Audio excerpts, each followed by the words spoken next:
Hi friends, Ray Lutz here. Today I want to give you a quick update on the election integrity stuff that's been going on, taking a lot of my time. First of all, as you know, last year, well, after the 2016 election, we filed a lawsuit regarding the audit. And I have this graphic here that I can show where there's four groups of ballots. The polls ballots, which are done at the polling place, and you can see there was 195,000 ballots there. But before those come in, there's the early vote by mail ballots, which were 292,000 ballots. And then there was the additional vote by mail ballots here, which were 210,000. And then the provisionals, which were 75,000. Now you'll note that the two sets of vote by mail ballots dominate over the election night results. They only were doing the 1% manual tally audit on these first two groups, and then not including these. So we sued San Diego County, went to trial, 4 days of trial, and we basically won. The judge said that they did have to include this entire set of the later vote by mail ballots that they weren't including at all. 210,000 ballots that were being left out from the audit. Now, during this trial, we also discovered that Michael Vu, the registrar of voters in San Diego, was doing it in a very strange way here in the early vote by mail ballots. He first chose these batches. You can see sort of a line going across. I have verticals here which represent precincts. And each one of these precincts, there's about, well, what do you have here? 1,522 precincts in the county. And I'm looking over here because I have a monitor set up. I can see what I'm doing. So these 1,592 precincts, and they have them come in batches.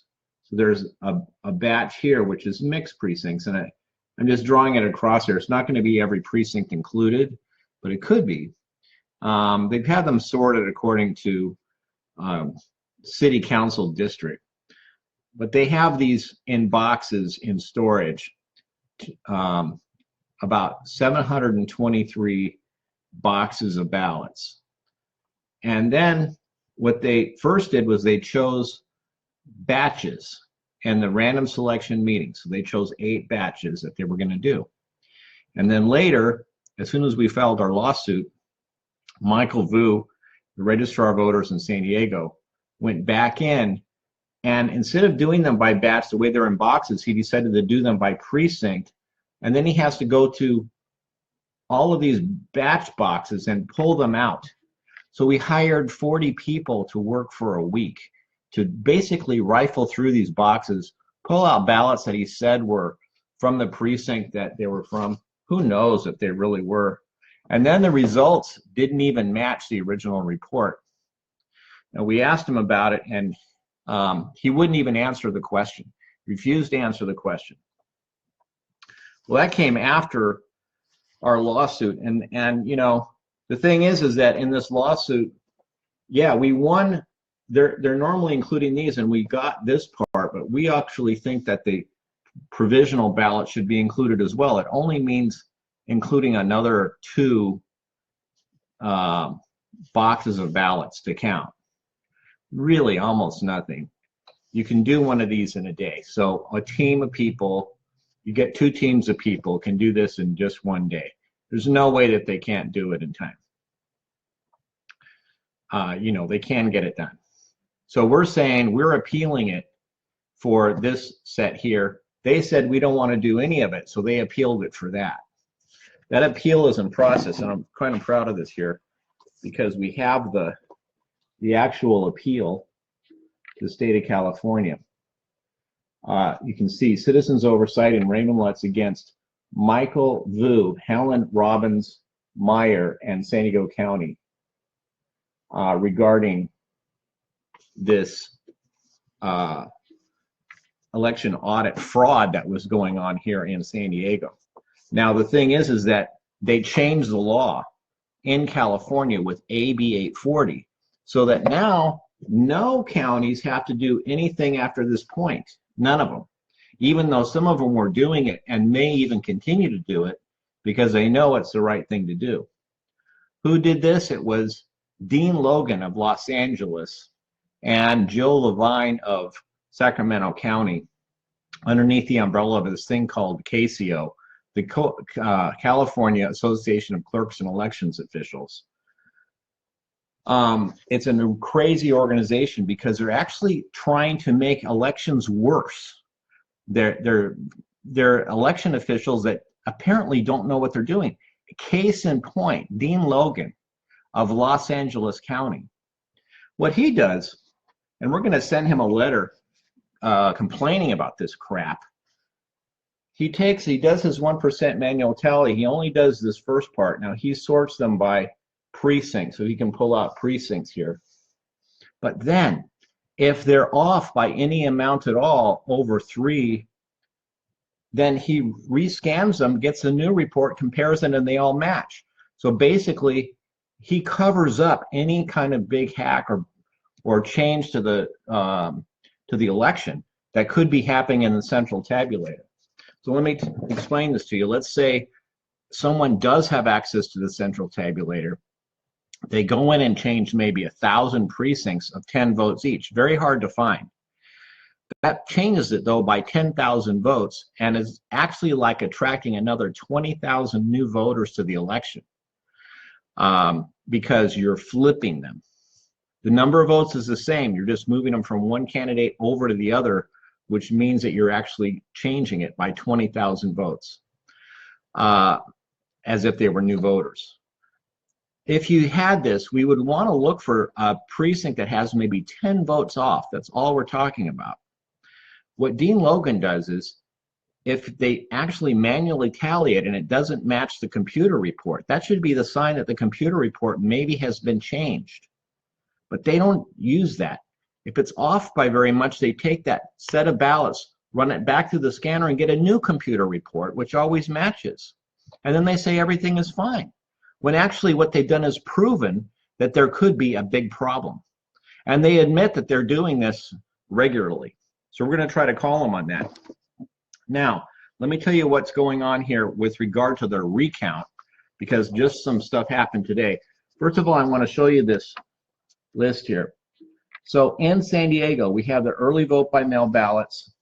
And notice Clinton wins this, the early vote by mail ballot, 64 to 36, basically. But then in the polling place ballots, Sanders wins. It's 50-50 in the later ballots, and then Sanders has a landslide win in the accepted provisionals. So the only time that Clinton wins is in the early vote by mail ballots. The ones that he hired 40 people to go in and pre-stack them for the audit. Amazing that this would happen. So we've been working on this. Oh no, my phone is ringing. Let me check. I'll probably just put it off until later. Oh, yeah. Stop it from ringing. Okay, so here's the deal. What we need to do is go in and take a look at these early vote by mail ballots, okay? Because look at the stark difference. When would this actually happen? That they're so much different. They're flipped. It's like a 40-point difference between the polling place ballots and the early vote by mail ballots. The ones that Michael Voof hired 40 people to go in and poll in order to get the 1% manual tally to match. This is the guy who had 2 subordinates convicted in Ohio in 2004 of the same crap, pre-stacking the ballots. And they asked him why, because the ballots ended up there, Bush, Bush, Bush, Bush, Bush, Bush, carry, carry, carry, carry for another. And so they're all in 2 groups. This would never happen in real life. And so they said, what happened here? And they said, well, we pre-stacked the ballots so that we could make sure that they matched. because we don't want to do any extra work if it wouldn't be right. We just put the ballots in so it matches. Completely crazy. So what we've been doing is we've been trying to get to these ballots over the last couple of years, and the time is sort of running out because we only have 22 months to look at them. So this is for the primary of 2016. We're looking at the race between Bernie Sanders and Hillary Clinton in San Diego. We're looking at this crazy part here, which is where somehow Hillary Clinton wins and the early vote by mail ballots. These are the this is the results that come in at 8 o'clock on election night. So the first thing that you see is the 64%, and everybody says, "Oh, Hillary Clinton's got it by, you know, a landslide victory," but everything else weighed the other way. So it was only 3.75% difference. If this was only a little bit lower than this, only like 60% landslide, then Bernie Sanders would have won San Diego. Now think what a difference that might have made in that election, where Bernie Sanders would not have thrown in the towel, perhaps, seeing that California might go his way if we actually looked a little bit more at the ballots. So we're trying to get to these ballots. We tried with the CPRA request, which is a California Public Records Act request. Now they're considered sealed at this point, so through that mechanism we couldn't get to them, but we've appealed that as well because we believe that we should be able to get to the ballots that way. So right now what I'm doing is I filed a contest, fortunately, within the time period, which is within 5 days after the election. We filed a contest. So this contest, you see, is you see here the people involved is Raymond Lutz against Hillary Clinton. Now she is the token defendant because the actual people involved, real party of interest, is the Michael Vu, the San Diego County Registrar of Voters. And in this case, what we're doing is we're requesting production of documents using a discovery mechanism, which you have if you have a judicial process, a lawsuit that's going on. Now, it took a long time to figure this out because the attorneys that I talked to, and most people, they're not even used to doing this contest, or the election laws are very rarely used, and they're just a mess. So, but there's two mechanisms. One is called a recount, and that's an administrative mechanism. You can just ask for it if you do it in time, and then they will recount the election. They do it for you. There's another thing called a contest, or contest, if you want to say it that way, where you're contesting the results through a judicial process through the courts. And you don't have to use them both, but you can. So we had this contest going, but we didn't know how to move it forward. We're hoping this is it, because what this request does is it demands that they provide the ballots, so that we're going to be going in. They have 30 days to respond to this and provide us the ballots, or they can be sanctioned by the court. But they have to do something. So it turns out that what you have to do is, as you see here in production number 2, we're going to look at the voted ballots. We're going to then go in and be counting them, photographing them. Okay, so this is going to be kind of a template for other people if they want to do the same thing. We're going to be able to peel back the whiteout tape that they applied. Now this is another thing that they did. They applied whiteout tape with no real procedure, reporting, or logging, and only one person looking at it. And who knows how much whiteout tape was applied. They said, well, we're not worried about it because anybody can go in and pull up the tape and look at it, but nobody does. We're trying to still get at the ballots, and it's taken us a couple of years. Well, this is going to be about a 30-day process we have until the early part of May, like May 7th or so, 22 months to get at these ballots. But according to the election code, they can't destroy the ballots if the contest is in process, which it is. It has commenced. As soon as we filed this, it's considered commenced. So we have a commenced contest. It hasn't been eliminated yet. We're still processing it. We're asking for discovery documents now. But we may be able to get this done within the next 30 days and find out, oh, okay, maybe Michael Vu's certification was legitimate. And then everything's fine. We'll have to still pay for the cost probably from the county. They're going to try to hit us up for even trying this. So I'm going to be asking hopefully for the public to help me cover that. But the other thing that we're going to find out is maybe it is screwed up. Maybe there are problems, things that he did wrong. At least in those cases, we're going to be able to say, look, you can't do it like this anymore. I know one thing that he's doing is he's putting these in batches, and he can't provide a report for a batch that I know of. We're asking him for that report. But the problem is when we pull these boxes out, we're not going to want to rifle through them for a week to try to assemble things. We want to take them out in pristine condition and know what's in the box and count them, and either just compare our sample with the end result or try to match it up to the batch numbers. Well, they haven't been able to ever provide these numbers, the actually voted numbers for the batches. They can provide them for precincts, but that's not how they're stored. So when you go in there and get the boxes of ballots out and you want to count what's in there and compare it with a computer report, they say, we can't provide that computer report. It's impossible to provide. It's our software. Our software doesn't allow that. This is the kind of stuff they tell me.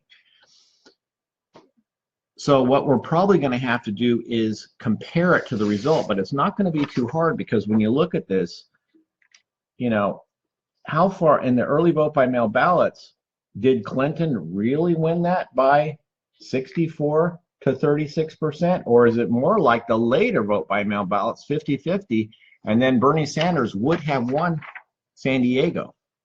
It doesn't mean he's going to win the entire state, because that would take a lot more work to go to all of the other counties. But it does mean that we were able to find out. Now, let's say it doesn't go our way. You know, I think it's still worth it to figure out this process, because in the future we're going to be ready to, if there's anything that looks funny in these elections, we're going to be able to pound on it right away and jump in. The problem that we had was we filed the contest, and I said, okay, what's the next step? What do we do next? Does anybody know? Attorney involved with it? Gee, I don't know. You could do this or that, or maybe it's too late. It isn't too late. You know, we're not going to give up on this. We can figure out a way to move it forward, and that's through this discovery process, I think. So we're trying that now. So that's the update. Stay tuned, especially within the next month, because this is when they're going to either reply to us and say we can or we can't get those ballots. And then if they say no, then we're going to put in a motion for the court to compel them to provide the ballots. And the interesting thing is, we can ask them for sanctions for not doing it to begin with. Just the act of having to write that motion means that we can head up the county for sanctions if they don't supply them under the regular order. Okay, so I'm Ray Lutz. I'm with Citizens Oversight. This is the Election Integrity Project. Please stay tuned. Get to our website. Go to Election Scam Clearinghouse on Facebook, or go to citizensoversight.org, and make sure you sign up, because that way we put you on our mailing list. We'll talk to you later now. Bye-bye.